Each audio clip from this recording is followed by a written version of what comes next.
pedir que os irmãos que tiverem essa vontade e anotar os textos, porque com relação a esse assunto específico, quando nós falamos da obra de Deus e as obras de Deus, esse assunto é tão intenso nas Escrituras que, de fato, se nós fôssemos usar todo o tempo de todas as reuniões para explorar o assunto, a obra de Deus ou as obras de Deus, nós gastaríamos aí, penso que realmente um longo tempo, né?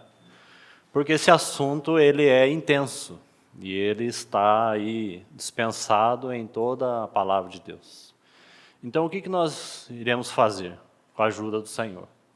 Em cada reunião, se o Senhor assim permitir, eu vou estar citando alguns versos relacionados à própria palavra obra, ou obras, né? Tanto no singular, como ela aparece, como também no plural, né? Então, na medida que o Senhor permitir, nós vamos fazendo isso como que uma introdução. Não propriamente explicar todos os versículos, como nós falamos, são muitos os versículos, né? De todos os servos que foram capacitados e ungidos pelo Espírito Santo e escreveram a palavra de Deus. Porque esse assunto, de fato, ele governa toda a palavra de Deus e governa o próprio coração de Deus. Então, na realidade, na hora que nós tocarmos esse assunto da obra de Deus, nós estamos tocando, sem dúvida, por uma outra maneira, por uma outra perspectiva, aquilo que na carta aos Efésios é chamado o eterno propósito de Deus em Cristo Jesus. Nós sabemos que é o eterno propósito de Deus em Cristo, não são os propósitos, mas é o propósito de Deus em Cristo Jesus. Assim como nós falamos também sobre visão celestial, não são visões, não são sonhos, né? Não são pensamentos humanos, nem entendimento. É a visão de Deus, visão única, singular. Propósito único, singular. Então, é por esse mesmo ponto que nós temos que partir quando nós tocamos no assunto obras. Então, em resumo, né, Deus tem uma única obra, no singular. Ele não tem muitas obras, mas ele tem a obra, né? E podemos chamar, então, a obra de Deus, que é o seu propósito eterno de Deus. Então, o propósito de Deus é a obra de Deus e suas implicações. Então, esse assunto vai estar percorrendo toda a palavra de Deus. Então, na medida que o Senhor permitir, nós faremos isso. Vamos mencionar alguns textos, né, para que os irmãos possam perceber isso, né, na própria palavra de Deus. E assim, nós podemos então seguir. Então, aqueles que quiserem anotar ou depois ouvir e pegar os textos depois, seria bom, e cada um aí diante do Senhor fazer a sua própria relação dos textos e buscar esse assunto aos pés do Senhor. Porque esse assunto ele vai, na medida que nós avançarmos nesse assunto, que tem como base Efésios capítulo 2, verso 10, né? Pois somos feitura dele, criados em Cristo Jesus, para as boas obras, as quais Deus de antemão preparou para que andássemos nela. Deus de antemão. Quando você vê esse termo na carta aos Efésios e em outros lugares também, ele sempre vai nos remeter para aquilo que estava antes, até mesmo da criação, né? E temos sim os feitos de Deus e a manifestação da obra de Deus manifestado na criação. A criação já é uma manifestação da obra de Deus, que está no coração de Deus. Então, como nós falamos, as obras manifestam, na realidade, o caráter do próprio Deus. E nós vamos ver isso com a ajuda do Senhor em alguns versos. Então, algumas notas são essenciais, porque nós não podemos nos perder e nem perder o foco, né, ao realizarmos as obras, as quais Deus confiou à igreja que ela realizasse. Mas não há como realizar as obras de Deus como sendo participantes dela sem compreendermos qual é a obra, ou qual é a visão. Não há como servir na obra de Deus, né, sem que isso fique claro aos nossos corações. Então, é um grande desafio servir na casa de Deus, nas esferas mais práticas possíveis, e na medida que o Senhor permitir, com a ajuda do Senhor, dar os exemplos mais simples possível, para que façamos uma relação daquilo que está no trono e daquilo que deve ser manifestado na terra, né? Porque senão, qual a finalidade disso? Qual a finalidade de termos visão? Qual a finalidade de conhecermos a obra de Deus se ela não é manifestada aos homens, né? Ela não é vista. Qual valor teria se Deus guardasse no seu coração aquilo que Paulo chama na carta aos Efésios de mistério, um segredo guardado no coração de Deus? Que finalidade teria, né, se ele, por sua própria vontade e bondade, não revelasse aos homens, ou manifestasse o seu coração aos homens? Então, ele começou a fazer isso quando ele começou a fazer a sua criação. A criação é dele. Ele passa a manifestar, então, aquilo que era central no seu coração. Então, as obras, elas manifestam, elas têm que manifestar algo. No caso, a obra de Deus manifesta o caráter de Deus. Quando isso chega até nós temos que manter, então, as duas coisas que nós citamos até já na reunião passada. As obras, né, agora no plural, as obras, elas precisam, né, elas são a manifestação melhor da fé. A fé sem obras é morta, né? Então, as obras, elas mostram a fé. A fé precisa ser manifestada, evidenciada.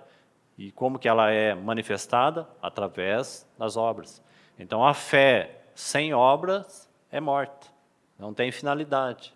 Então, ela manifesta alguma coisa, as obras manifestam alguma coisa. Então, nós temos que manter sempre isso em mente. Então, as obras manifestam o nosso caráter, em primeiro lugar. Todas aquelas coisas que nós nos envolvemos com os interesses de Deus, os serviços da casa de Deus, elas manifestam o nosso caráter. E aí, é claro, ou manifesta o mau caráter, ou manifesta o caráter do Senhor. Quando nós falamos que as obras manifestam o caráter, tem esses dois lados, né? Se o nosso caráter está sendo transformado de glória em glória, então as obras, o serviço, devem manifestar o quê? O caráter de Jesus, né? Do servo de Deus. Então, faça essa relação. As obras manifestam o caráter. E o nosso caráter? Porque ele também está sendo transformado, né? Somos transformados de glória em glória. Então, qual é a relação agora do nosso caráter? Porque isso vem primeiro. Primeiro caráter, primeiro vida e depois serviço. E o caráter? Nosso caráter. Ele revela a nossa vida de comunhão com o nosso Senhor. Compreendeu? Então, guarde isso no seu coração, essas duas coisas. O nosso caráter revela o quanto ou como está a nossa vida de união com o nosso Senhor. Nossa vida de união com a palavra, nossa vida de devoção com a palavra, com Ele. Porque o caráter é dele. Então, quando o caráter é visto em nós, mostra como está a nossa relação com o nosso Senhor, né? Então, e nessa medida, então, as nossas obras vão revelar o quê? O nosso caráter. Então, se as obras forem más, então está apontando como está o nosso caráter. Compreendeu? Se as obras forem boas, então nós estamos sendo aperfeiçoados, nosso caráter está sendo mudado, transformado. Porque não há como servir na casa de Deus sem transformação de caráter. Então, guardemos essas coisas aí principais, para que nós não venhamos perder o foco. Então, meu desejo hoje é mostrar para os irmãos alguma coisa sobre a obra, as obras e a obra de Deus, mas especialmente, dentro do propósito de Deus, como realizar as obras, ou como andar nelas, sem perder o nosso foco. E aqui está um desafio. Então eu quero fazer isso hoje, né, através de alguns versículos, mostrar isso para os irmãos. O foco principal. Porque se perdemos o foco, então serviremos inadequadamente. E iremos inverter os valores. Colocaremos o serviço, aquilo que deve ser realizado, na frente do Senhor e na frente do caráter. Né? Então temos que manter isso aí em ordem, né? Como um ponto, um foco principal. Então, com a ajuda do Senhor, queremos fazer isso hoje, assim, dentro do tempo que o Senhor permitir. Então, Mateus, capítulo 5, verso 16. Antes de citarmos mais textos, vamos clamar ao Senhor e pedir que Ele, então, nos dê um caminho, nos dê clareza da palavra de Deus, nos conceda também unção para falar, unção nos nossos ouvidos para ouvir, corações e recipientes para acolher a palavra, né? Então vamos ter uma palavra de oração e assim nós podemos seguir aí na dependência e na confiança do Senhor. Senhor, uma vez mais, nós agradecemos porque a Tua palavra está aberta diante de nós. Obrigado ao Senhor, porque essa palavra nos conduz a Ti mesmo. E ela é o mecanismo e a ferramenta principal de conhecermos o Senhor.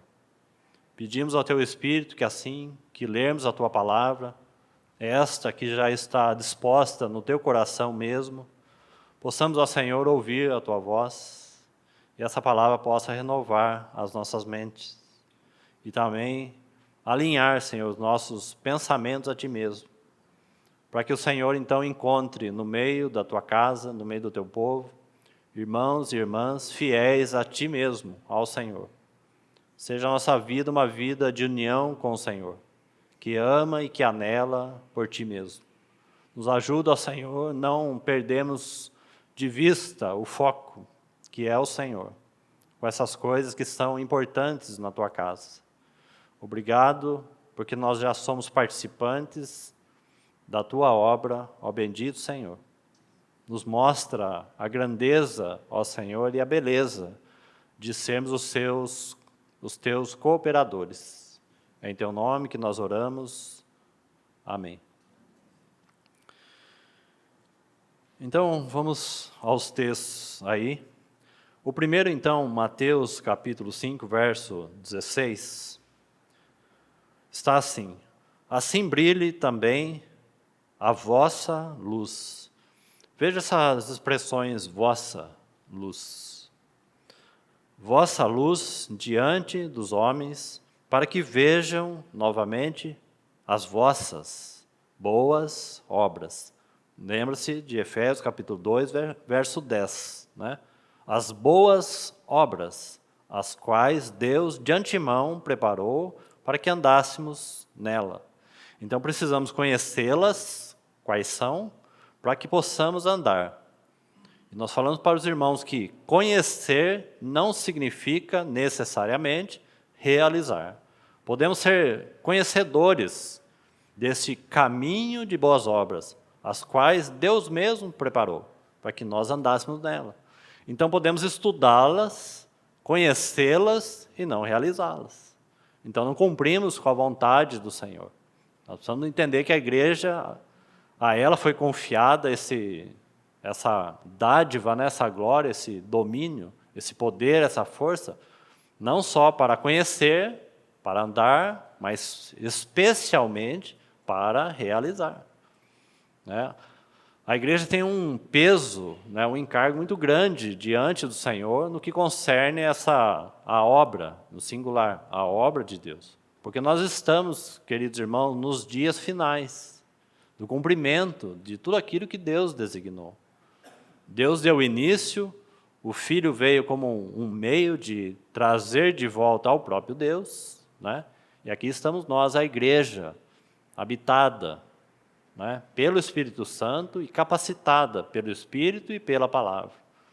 E no trono há uma grande expectativa, que essa igreja, ela de fato tenha uma reação positiva diante desse poder e glória que a ela foi confiado.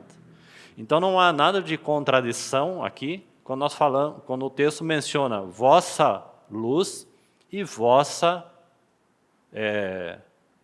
obras, as duas coisas. Nós podemos falar podemos pensar assim, como o Efésios coloca no capítulo 2 mesmo, verso anterior, verso 9, não de obras para que ninguém se glorie. Então nós olhamos para esse texto e achamos que não podemos fazer nada, porque tudo que nós fazermos vai ser glória do homem. Então é aqui que entra a obra da cruz e o trabalho da palavra dentro de nós. Na medida que a palavra vai ganhando os nossos corações, na medida que nós vamos obedecendo aquilo que o Senhor fala, o nosso caráter vai sendo transformado, mudado. Por isso que essa expressão vossa aqui, ela está relacionada à luz e às obras. Sim, nossas obras. Não são aqui as obras da nossa carne, porque nós estamos sendo aperfeiçoados. Nós precisamos lembrar que nós vivemos uma vida de união com o Senhor. É por isso que Paulo usa a expressão meu evangelho. O evangelho não é o evangelho de Paulo. O evangelho é o evangelho de Deus. Mas por que Paulo diz meu evangelho? Porque a pessoa do Senhor Jesus e Paulo, pelo trabalho da cruz e a reação e resposta de Paulo à palavra de Deus, aos tratos de Deus, o que aconteceu com Paulo? A vida do Senhor e Paulo estão se tornando um só. Vossa luz. Porque nós não temos luz próprias. E ai de nós se fazermos as nossas obras, não é? Todas elas serão obras da carne. Deus não habita, Ele não mora em lugar nenhum feito por mãos humanas. Ele não mora aí. Na verdade, nunca morou. Ainda que lá na Antiga Aliança tinha as figuras, tinha a arca, tinha o tabernáculo, mas qual era a evidência da presença de Deus? Muitas vezes a arca estava lá, mas Deus não estava ali. Os homens estavam envolvidos com paixões, com o mundo, com tudo, né? A estrutura estava ali, o templo estava ali, a arca estava ali, mas Deus não estava ali. Deus não estava satisfeito com aquele povo que era dele. Então Deus não estava ali, as coisas estavam ali. O culto, o templo, os serviços, todos estavam ali, assim como hoje. Os serviços estão aí, o culto está aí, as reuniões estão aí, mas necessariamente a glória de Deus pode não estar aí. Ela está relacionada com a nossa vida. Então, na medida que a nossa vida vai sendo aperfeiçoada nele, nós vamos vivendo essa vida de união tão bonita e tão intensa, que então, sim, nós podemos ler esse texto e compreender que há necessidade que brilhe a vossa luz, a nossa luz. E sejam vistas as nossas obras, né? Porque a vida de Cristo e a obra de Cristo vai sendo infundida de tal forma, né, em nós e na igreja, que a manifestação do caráter e das suas obras vão sendo vistas. Então essa que é a ideia principal aí. Considerando esse contexto, nós temos aí as bem-aventuranças, né, 9 bem-aventuranças que falam do caráter do Senhor Jesus. É o próprio ensino do Senhor Jesus. Então, de imediato, nós podemos fazer essa relação. Para que nós venhamos ser luz e sal, né, sal e luz, é necessário que nós venhamos considerar e viver estas bem-aventuranças. Porque aqui fala de um ensino, mas também fala de caráter. As bem-aventuranças falam de caráter. Então, como que será? Como que nós podemos ser sal? Aí está as bem-aventuranças para os irmãos meditarem nela.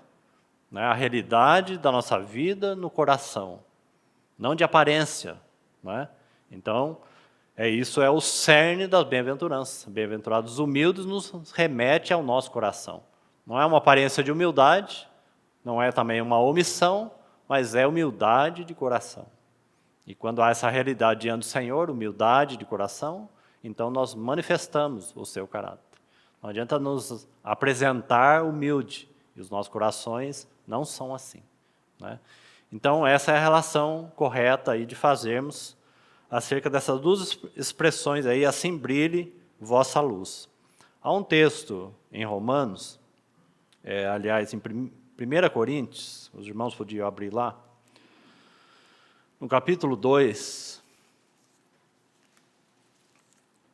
olha lá rapidamente, nós temos essa expressão aí, nossa glória. Apenas para os irmãos observarem isso, né? Porque isso fala então de transformação, de uma vida de união com o nosso Senhor. A vida dele sendo infundida, penso que é a melhor palavra. Não é a nossa vida, não é a nossa luz, nada podemos fazer em nós mesmos, mas é a vida dele infundida na nossa, né? Já que nós expressamos o nosso Senhor, de que maneira? Espírito, alma e corpo, né? Essas três partes do nosso ser devem manifestar a vida do nosso Senhor. Então, olha aí para o versículo 7 do capítulo 2 de 1 Coríntios. Veja essa expressão aí, nossa glória. Vamos ler o verso 6 e 7. Entretanto, expomos sabedoria entre os experimentados, não porém a sabedoria desse século, nem dos poderosos desta época, que se reduzem a nada.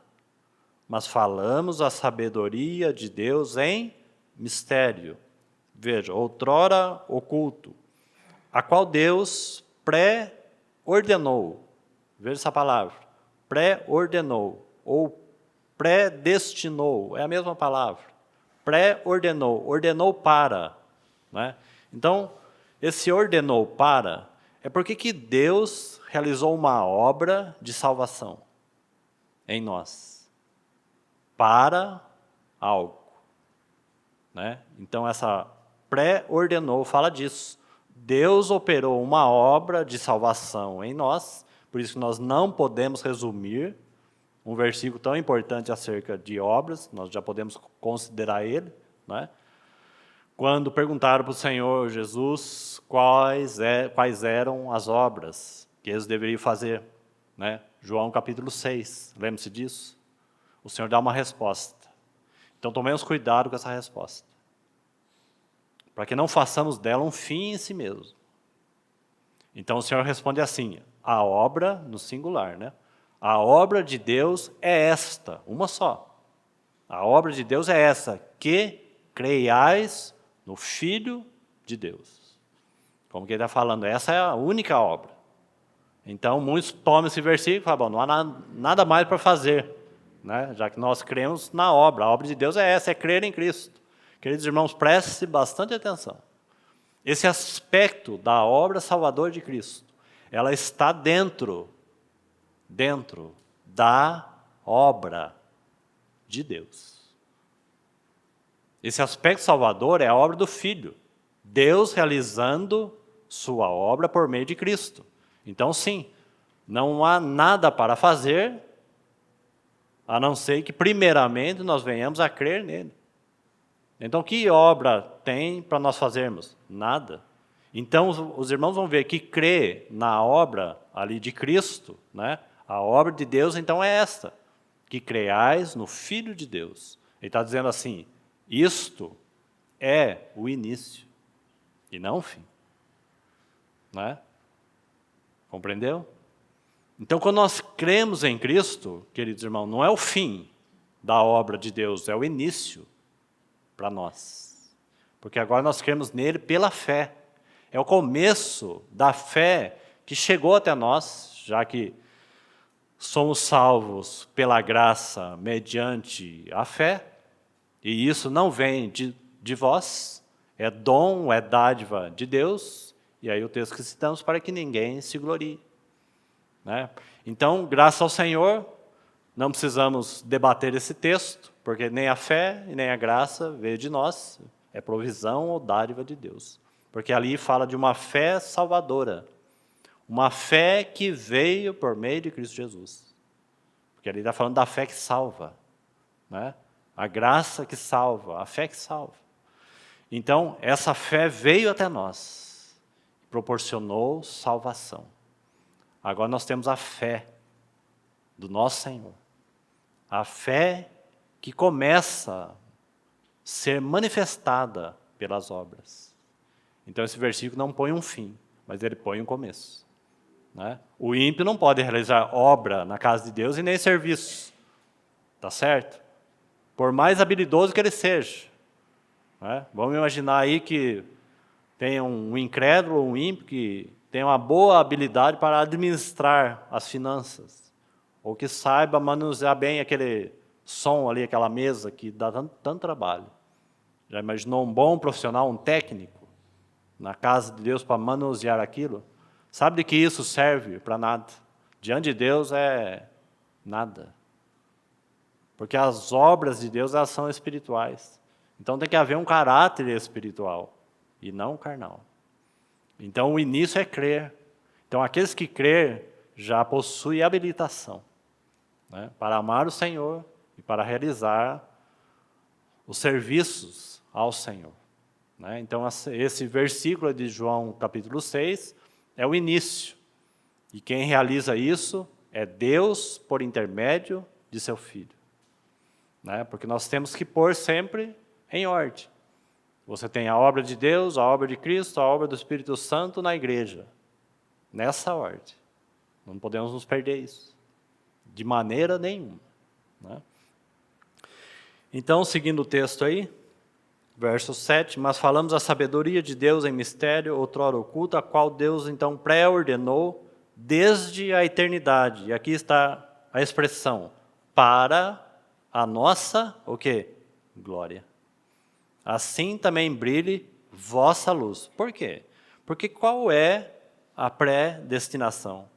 Ou para que nós fomos chamados? Ou para que fomos salvos, queridos irmãos? Para expressar a glória dele. E na medida que entendemos isso, queridos irmãos, esta é para nós a única glória. Qualquer outra coisa fora disso não interessa. Não é uma glória nossa poder manifestar a Ele, poder servir a Ele e uns aos outros. Isso é glória. Na medida que nós vamos sendo transformados à imagem do nosso Senhor, do que nós podemos chamar isso para nós? Glória. Não é? Porque não é isso uma glória? Isso não é muito mais abundante do que apenas o Senhor ter nos salvado de uma condenação? Uma condenação eterna?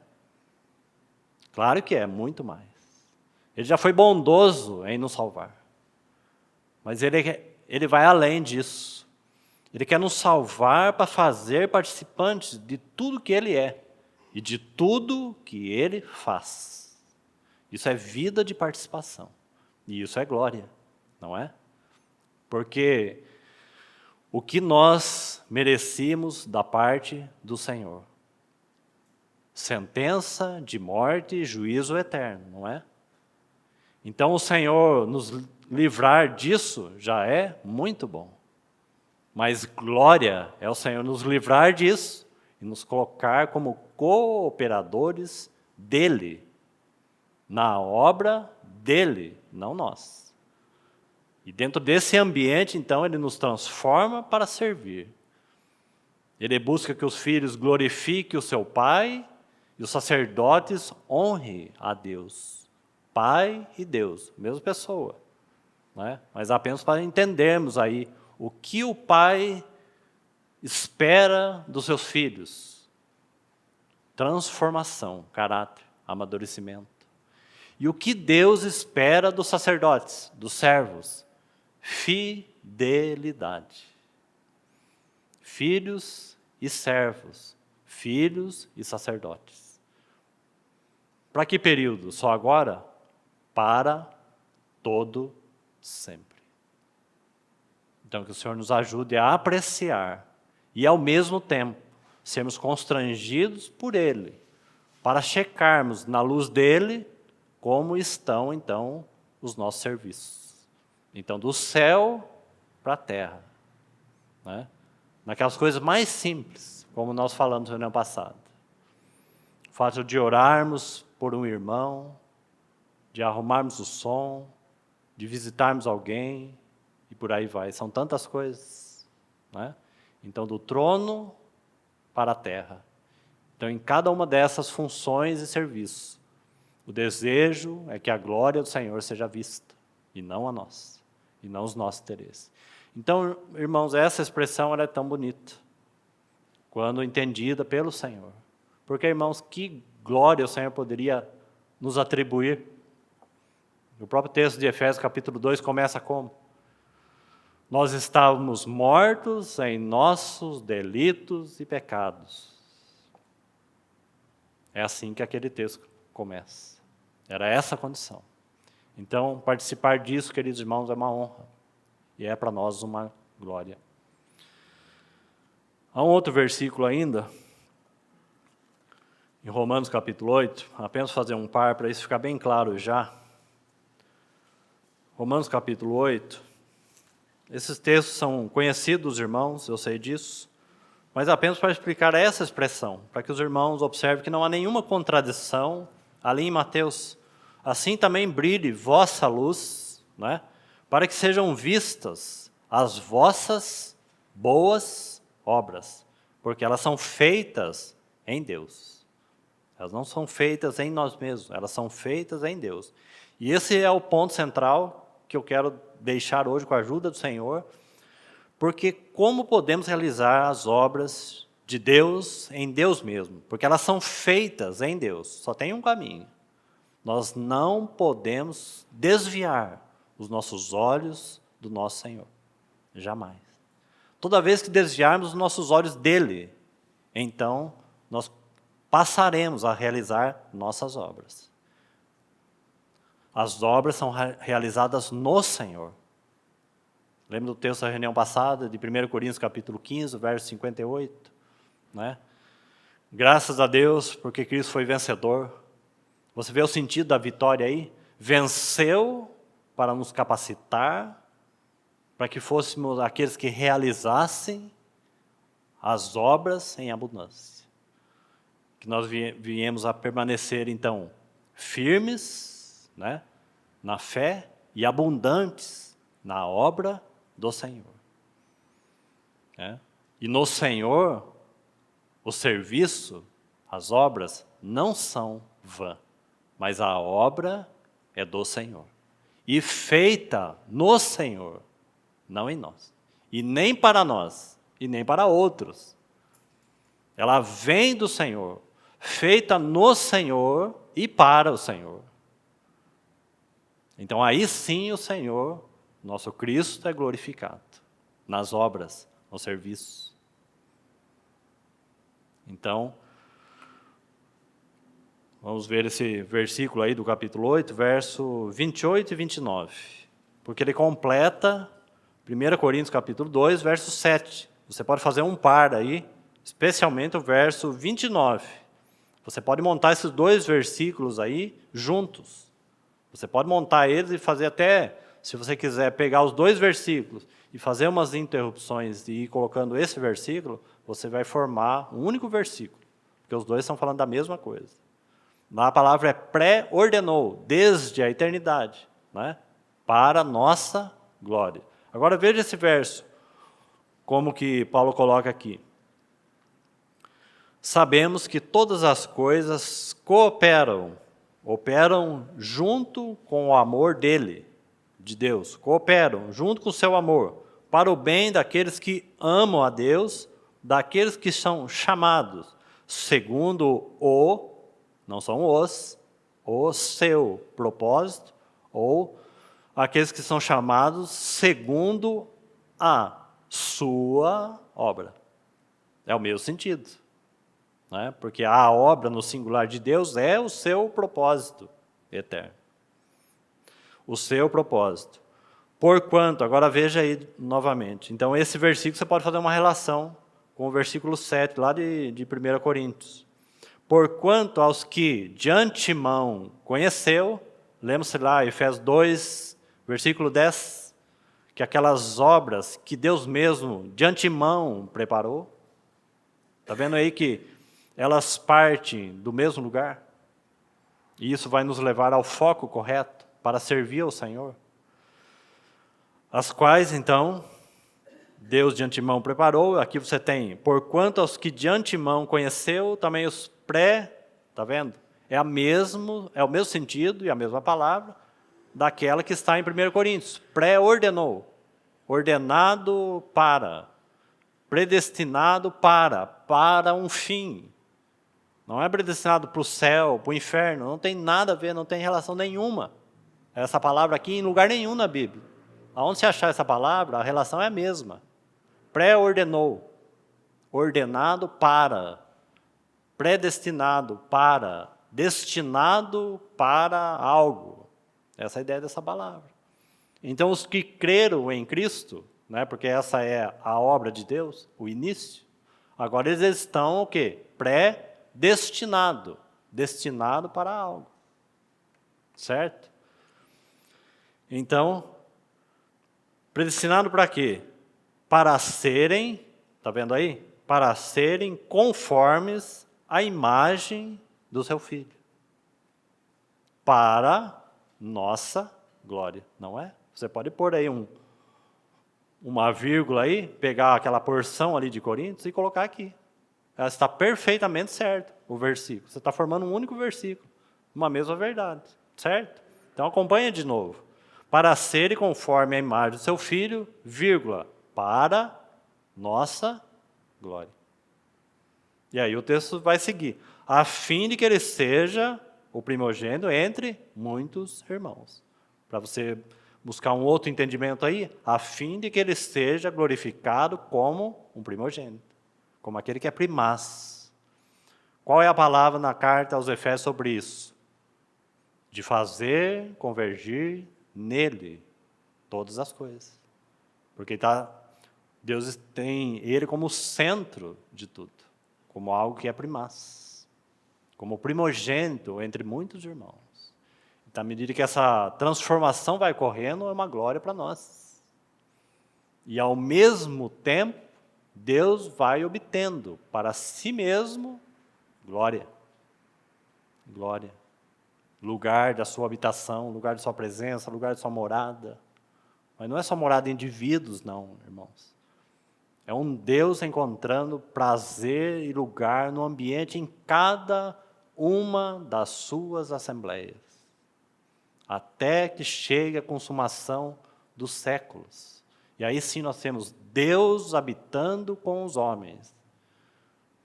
Mas para nós hoje, queridos irmãos, aquelas 7 igrejas de Apocalipse mostram isso. Deus buscando o vencedor. Deus buscando um lugar no meio das suas assembleias. Que Ele possa olhar para elas e falar, eu estou satisfeito entre vós. Porque, irmãos, quando isso acontece, todos os feitos frutificam e glorificam ao Senhor. Porque é a presença dEle que dá força, sentido, vigor, fruto. É a presença dEle.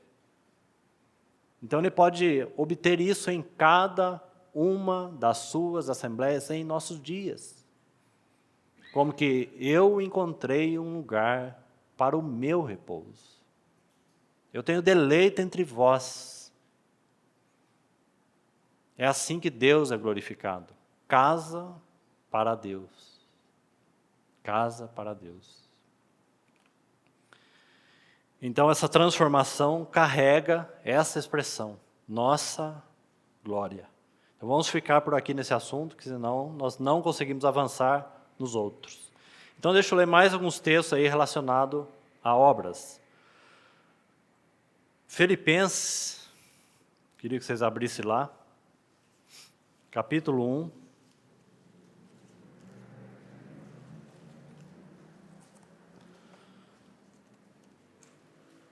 Capítulo 1, versículo 5 e 6. Então, esses versículos, irmãos, podem irem recolhendo aí, né?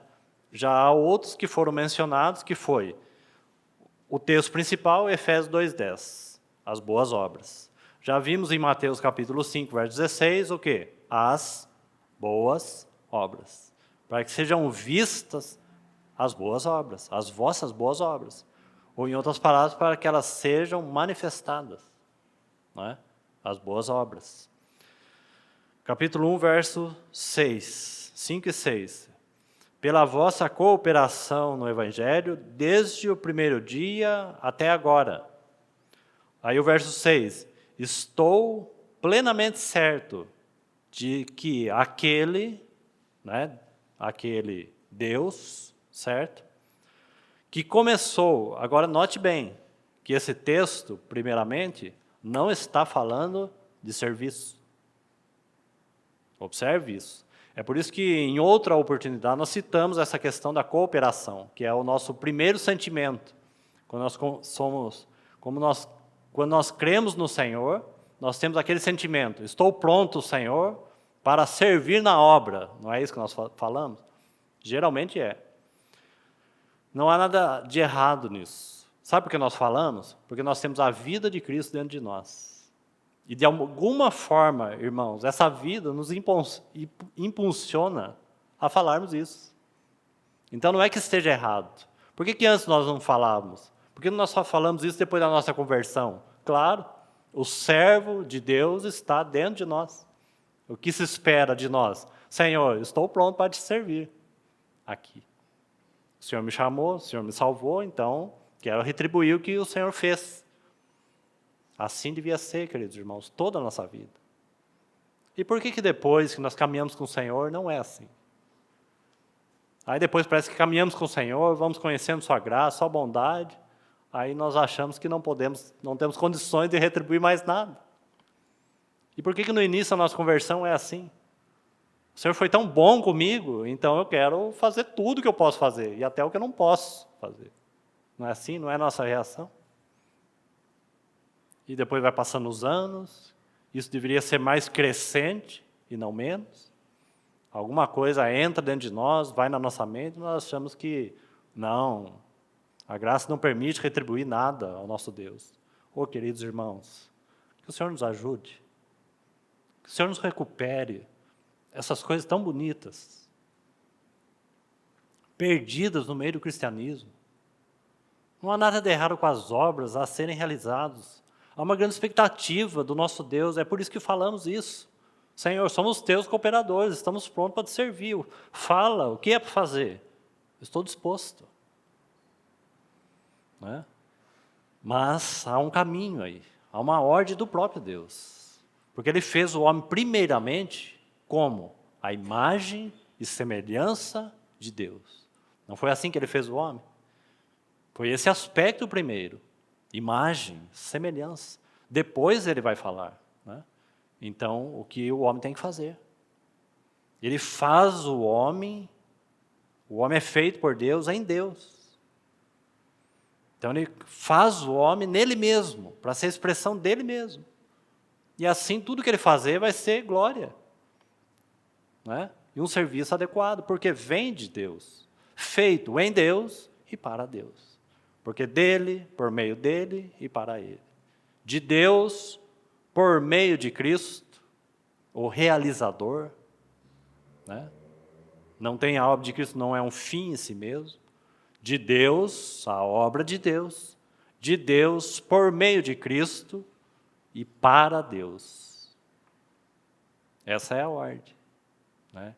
Então, quando que retorna na experiência esse para Deus? Quando Deus tem deleite entre nós. Em outras palavras, quando Deus encontra repouso. Lembre-se que Davi fala sobre a arca, é um dos textos que eu queria percorrer hoje, mas não sei se vai ser possível. Aqueles 15 salmos, que são chamados por alguns, cânticos dos degraus, ou cântico de ramagem, que aquilo ali é uma caravana.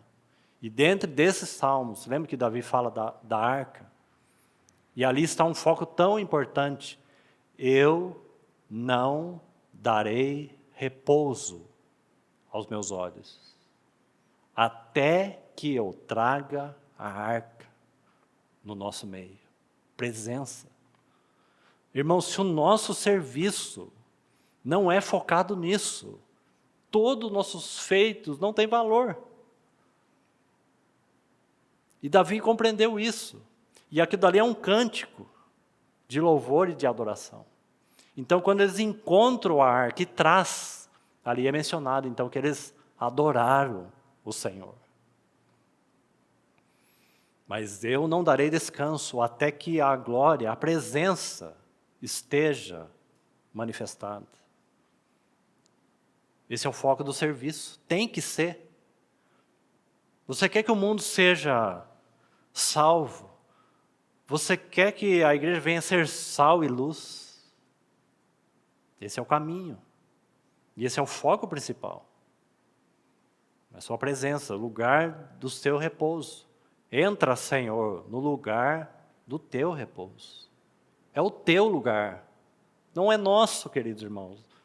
Não é a nossa igreja, não é o nosso lugar, não é nossa reunião, não é... É dele, sempre foi. O diabo só usurpou tudo aquilo que pertence a ele. Agora é sim, sem dúvida, de grande responsabilidade para a igreja, trazer de volta ou devolver a glória que é devida a ele. Esse é o papel da igreja. Quando isso acontece, queridos irmãos, pessoas são convertidas, o evangelismo funciona, o pastoreio é adequado na casa de Deus, tudo funciona. Por quê? Porque o Senhor está satisfeito. Ele encontrou o seu lugar, que em algum momento, lá atrás, não é? Foi usurpado pelo diabo e afetou todas as suas assembleias. E esses 15 salmos, eles vão culminar naquele salmo. Ó, como é bom e agradável viver unidos os irmãos. E ali ele vai falar como o monte Hermon, ele fala primeiro do sacerdote, é como óleo derramado sobre a cabeça, que desce sobre a barba de Araão e suas vestes, cabeça e corpo, Cristo e a igreja, mas é como o orvalho do Hermon, que desce sobre os montes. Sabe qual é o sentido de montes? As suas assembleias. Monte Hermon, o monte principal. O cabeça exaltado da igreja, Monte Hermon. O que seria, então, o Monte Sião? Este lugar, né? O lugar da Jerusalém, que é uma figura. Foi ali que o Senhor estabeleceu o quê? Sua vontade, não é? Não é ali que está a presença do Senhor? E os montes, porque são diversos montes. Quando você olha a geografia, são diversos montes. Monte Hermon e os montes mesmo, os montes de Sião.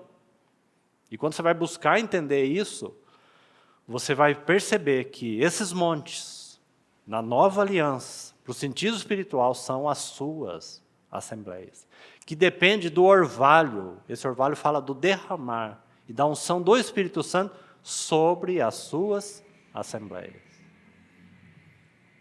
A palavra usada por Paulo em Efésios capítulo 3, porque pela assembleia, é a palavra correta ali, porque pela igreja a multiforme sabedoria de Deus se torna conhecida. A palavra ali, assembleia. Por meio das suas assembleias. Então, que assunto tremendo, queridos irmãos, e bonito, né? Que o Senhor nos ajude, a todos aqueles que puderem ouvir, né? Então, antes de sermos esses cooperadores, há uma obra, então, que Deus realiza em nós. Então, veja esse verso 6 aí, voltando para ele. Estou plenamente certo de que aquele que começou boa obra, veja, boa obra em vós. Viu? Uma boa obra deu início no dia em que cremos nele. A obra de Deus é essa, que creiais no Filho de Deus. Então, ele deu início daquilo que Deus precisa realizar, não apenas por nós, mas realizar em nós. Né? E na medida que ele realiza em nós, então, realizamos os seus feitos nele. Então, aquele que começou boa obra em vós, há de completá-la até ao dia de Cristo Jesus. Veja um exemplo nessa mesma carta de Filipenses com relação a Timóteo. E veja novamente essa relação de caráter e de serviço. Capítulo 2, verso 21. Os irmãos vão ver que é a mesma relação, o mesmo sentido de Mateus 5. Não é? Como falamos, porque Mateus 5 você tem as bem-aventuranças. O que elas são? Caráter. Primeiro, caráter. E depois, então, para que então nós sejamos uma expressão aí. E por fim, nós vamos ver que os discípulos são enviados para realizar o quê? As obras, não é? Mas para o final, ainda não. Verso 19. Então veja aí. Espero, porém, no Senhor Jesus mandar-vos Timóteo, o mais breve possível. Então Paulo está falando de serviço aí. Paulo é o pai espiritual de Timóteo, está de alguma maneira ou de outra introduzindo Timóteo na obra de Deus, ao serviço, né? Instruindo Timóteo. Então o texto vai seguir. Mandar-vos Timóteo o mais breve possível, a fim de que eu me sinta animado também, tendo conhecimento da vossa situação, falando dos filipenses. Porque a ninguém tenho, agora observe um contraste importante. Porque a ninguém tenho de igual sentimento que, sinceramente, viu aí? Serviço. Sinceramente, faça o quê? Cuide dos vossos interesses. O que ele está falando? Paulo estava tendo dificuldade de encontrar irmãos para que servisse os irmãos de Filipenses sem interesse. Então ele encontra Timóteo, e aqui está envolvido Epafrodito também. Mas ele encontra Timóteo, porque Timóteo é um filho espiritual de Paulo. E Paulo estava próximo de Timóteo, sabia quem ele era. Então ele vê que ele podia encaminhar Timóteo. Porque ele sabia que Timóteo iria servir esses irmãos. Escute isso, irmãos. Sem nenhum interesse. Senão os interesses de quem? Do Senhor. Que dificuldade, não é? É uma grande dificuldade. Porque quando o Senhor vai lançando sua luz sobre o serviço, nós vamos descobrindo que muitos dos serviços são realizados pelos nossos próprios interesses. Então, porque a ninguém tenho igual sentimento que, sinceramente, cuide dos vossos, então, desses irmãos, né? Dos vossos interesses. Veja o verso 21. Pois todos eles, se refere a outros, todos eles buscam o que é o seu próprio. E não o que é de Cristo Jesus. Está vendo aí? Será que não é assim, queridos irmãos, muitas vezes, na nossa experiência? É. Em muitas vezes é. Então que o Senhor nos ajude. Está vendo aí aonde o Senhor quer chegar conosco? No serviço? Né? Então havia outros servindo aqui. Está claro que havia outros cooperadores aqui servindo. Na chamada obra do Senhor não tinha. Mas eles serviam segundo seus próprios interesses. Então eles serviam na carne. Né? Então o texto vai seguir aí. Então, muitos serviam assim, e não o interesse de Cristo, e não o que é de Cristo. Agora veja o verso 22. Então está assim. E conheceis, veja, está falando de Timóteo. Por que Timóteo era esse que Paulo poderia depositar sua confiança e que ele serviria os irmãos sem nenhum outro interesse, senão o de Cristo? Então veja aí no texto. E conheceis o seu, o quê? Caráter. Veja que aqui não é caráter aprovado, mas é caráter provado.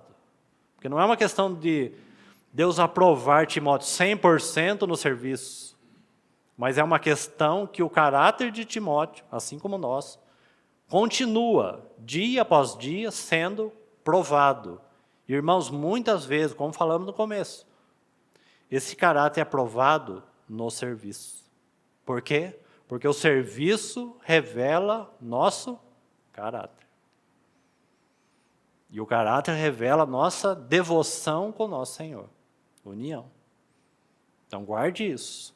Então caráter provado. Veja aí. Pois, olha outra expressão bonita. Uma mais bonita que a outra. Se o Senhor nos ajudar. Pois serviu. Sabe qual é uma melhor ideia aqui? Se Timóteo é filho espiritual de Paulo, então você vai ver que é Paulo mesmo que está dando testemunho de outro. Porque esse é o princípio. Né? Não é Timóteo mesmo que está falando isso. Paulo está dando testemunho do seu filho. Então, Paulo anda junto. Então, por isso que Paulo está falando, não é? Desse filho espiritual na fé. Agora, se Timóteo é um filho espiritual de Paulo, está andando junto com Paulo, é bem provável que Timóteo está aprendendo a ser como Paulo era no que concerne ao Evangelho. Sabe o quê? Escravo do Evangelho. Como ele vai dizer em 1 Coríntios. Em 1 Coríntios ele vai associar o benefício do galardão com o quê? Com ser escravo do Evangelho. A relação primeira ali de 1 Coríntios é esta. Quando ele está falando, quando ele faz o serviço em liberdade, vamos abrir esse texto aí em 1 Coríntios. Deixa eu localizar ele aqui. Capítulo 9 de 1 Coríntios. Então, aquela expressão ali de Filipenses a respeito de Timóteo, pois serviu ao Evangelho junto comigo, vai trazer essa ideia. Timóteo está aprendendo a ser um servo, servil, um escravo do Evangelho. Não é que ele está fazendo coisas para o Evangelho, ele é filho de Paulo, espiritual. Paulo não estava fazendo coisas para o Evangelho. Paulo era escravo do Evangelho. Isso é bem diferente, queridos irmãos. É por isso que ele fala, é meu Evangelho, né? E ai de mim se eu não pregar o Evangelho. Ele está falando assim, o Evangelho está tão entrelaçado na vida de Paulo, que na verdade ele não tem como não pregar o Evangelho. E pregação do Evangelho é serviço. O evangelismo, né? Então não é no sentido que existe um peso, um esforço para Paulo pregar o Evangelho, é o contrário. É como se você tivesse tão envolvido com algo que seria impossível, na verdade, você não manifestar aquilo. Paulo fala, o Evangelho é tão presente na minha vida em todos os sentidos, que eu não tenho o que fazer. Aonde eu for, eu vou falar dele. Se não for por boca, vai ser por testemunho de vida. Eu não tenho como fazer de mim. Ai de mim se eu não pregar o Evangelho. Eu não tenho como separar Cristo do Evangelho. Né? Essa é a vida de Paulo. Então, Timóteo é um filho de Paulo. Então, com toda certeza, Timóteo está aprendendo essa lição. Então, ele serviu como escravo do Evangelho. Junto comigo, com Paulo. Então, Paulo está dando um testemunho muito bonito de Timóteo. Então, esse eu pude confiar a vocês, né? Porque ele não busca os interesses próprios, ele busca os interesses de Cristo. Sabe o que isso significa? Que quando aqueles irmãos se desviarem, ele não vai passar a mão na cabeça deles, não. Se tiver que ser advertido, ele vai advertir. Se alguns tiverem que ir embora por causa disso, Timóteo não vai negociar o mercadejar a palavra de Deus. Talvez aqueles outros, talvez sim. Se eu falar isso, acho que meia dúzia vai embora. Não fica ninguém. Então é melhor não tocar nesse assunto. Timóteo não faria isso. Ele é um escravo do Evangelho. Ele é fiel a Cristo. Né? Ele é fiel a Cristo. Ele não busca os seus interesses, mas os que são de Cristo.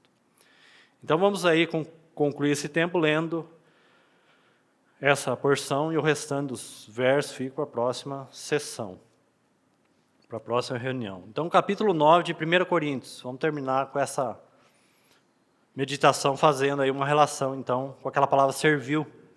Verso 16. Se anuncio o Evangelho, não tenho de que me gloriar, pois sobre mim pesa esta obrigação. Já explicamos por quê.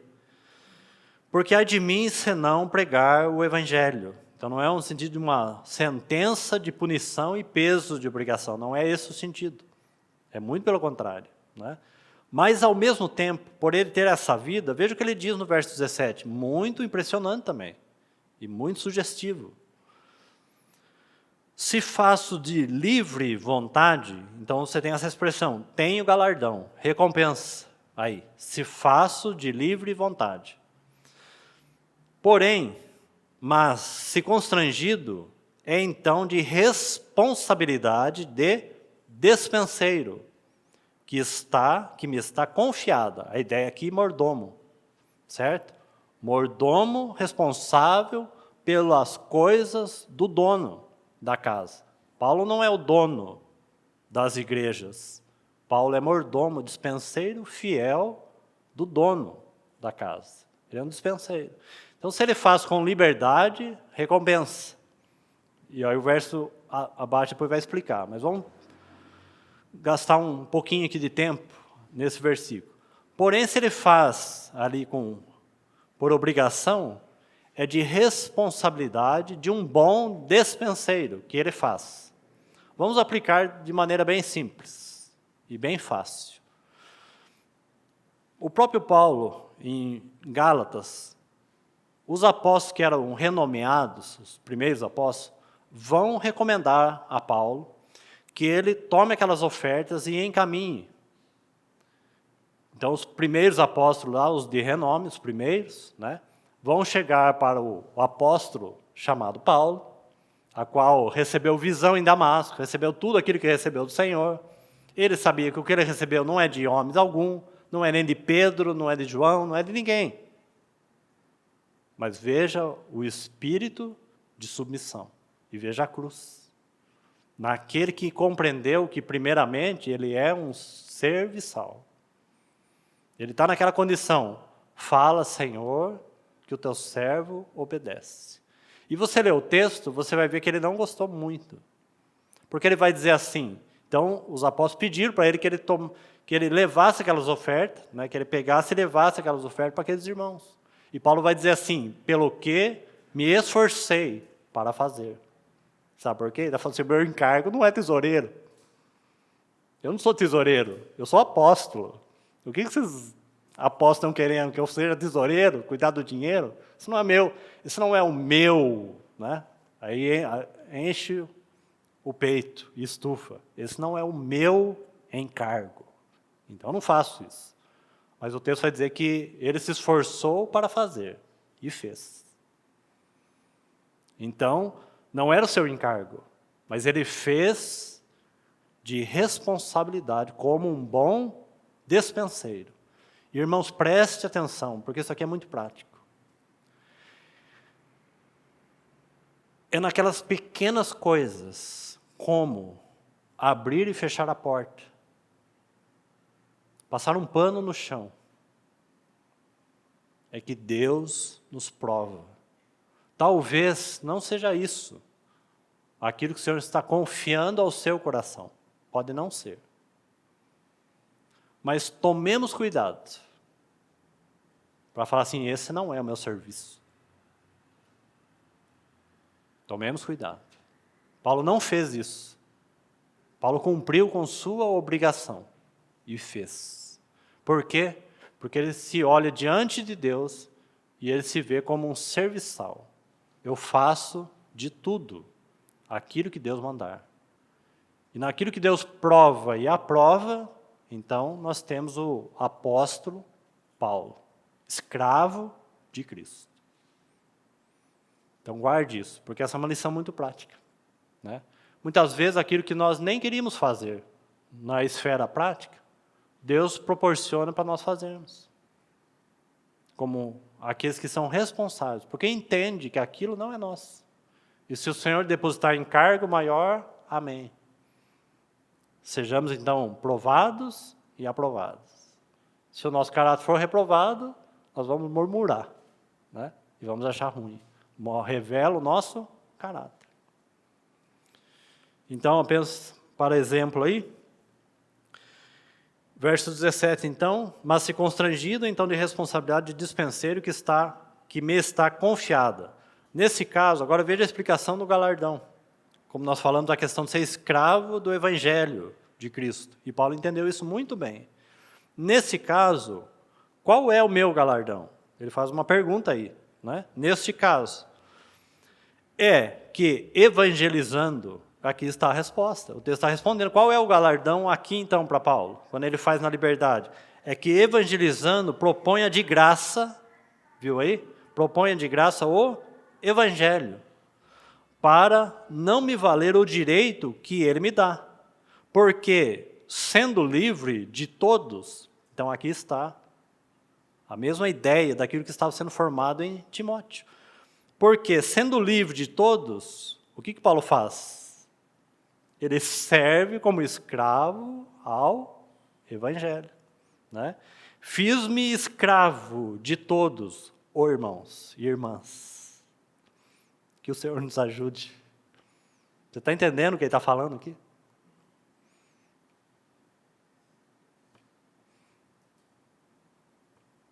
Aqui é uma boa hora fazer aqueles apelos, né, que tudo costuma se fazer no meio do povo por aí, né? Olhe para o seu irmão e fale que você é escravo dele.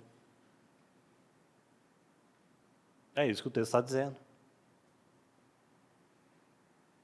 Então, que o Senhor nos ajude. Ele se fez escravo de Cristo, ele já é. Porque você não vai conseguir ser escravo do seu irmão se nós não formos escravos do Evangelho, de Cristo. Então, podemos ser escravos dos nossos irmãos. Então, ele se fez escravo de todos. Veja o foco de Paulo, queridos irmãos. Veja como ele está concentrado. Veja como seus olhos não desviam. Né? Então, porque sendo livre de todos, me fiz escravo de todos. Para quê? A fim de ganhar o maior número possível. Que o Senhor nos ajude. Paulo não foi só um grande mestre. Paulo foi um grande evangelista. E fica a pergunta para nós, irmãos, nesses dias. Onde estão os evangelistas? Essa pergunta é para mim, para nós. Onde estão os evangelistas? Onde estão esses mordomos fiéis? Porque, irmãos, se você tem intento no seu coração, se o Senhor pesa sobre você, tira o seu sono nesse assunto, evangelismo, vá diante do Senhor. Porque pode ser, sim, que o Senhor esteja trazendo algo ao seu coração. Mas, irmãos, o caminho é esse. Porque nesse serviço, em muitas vezes, nós teremos que fazer coisas que são de responsabilidade, como um bom dispenseiro. Isso significa que nem tudo que fazemos na casa de Deus nós gostamos. Mas onde está a nossa atenção? Onde está o nosso foco? Onde está o nosso coração? Escravo do Evangelho. É assim que Timóteo serviu aqueles irmãos. Porque ele é um filho espiritual de Paulo. Então que o Senhor nos ajude muito. Esse é o assunto das boas obras. E aí sim, teremos evangelistas. Por que eu estou citando esse serviço evangelismo? Porque, irmãos, de alguma maneira, me parece que de fato existe carência. Né? Mas o caminho é o mesmo. Existe carência, mas algo que seja de domínio, de glória, de poder. Né? Seja do Senhor mesmo. Então que o Senhor fale conosco e vamos orar que nosso tempo já passou. Senhor, nós confiamos em Tuas mãos, a Tua palavra, mais uma vez. Obrigado, Senhor, porque pelo Teu Espírito, o Senhor pode aplicar aos nossos corações essas coisas.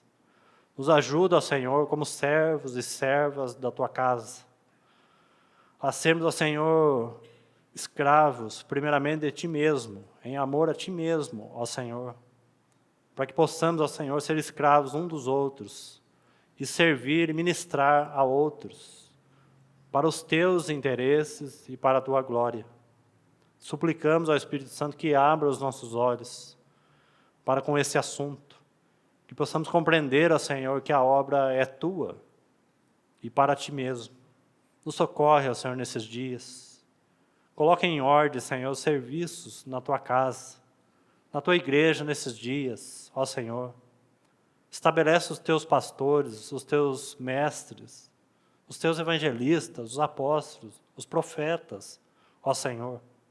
Nos dê um espírito, Senhor, de submissão, o espírito da cruz, para que possamos, ó Senhor, seguir nesse caminho de boas obras. Nos socorre, ó Senhor, como assembleia, mas também socorre todas as suas assembleias, ó Senhor. Nós te pedimos, por amor do teu próprio nome, confiados, ó Senhor, que essa é a tua vontade. Cumpra, ó Senhor, no teu povo. Encontre lugar entre nós. Repousa, ó Senhor, sobre nós. Tenha deleite e prazer no nosso meio, na nossa vida, ó Senhor. Nós te pedimos essas coisas por amor de ti mesmo, ó Deus. É em teu nome, em nome do teu Filho que nós oramos. Amém.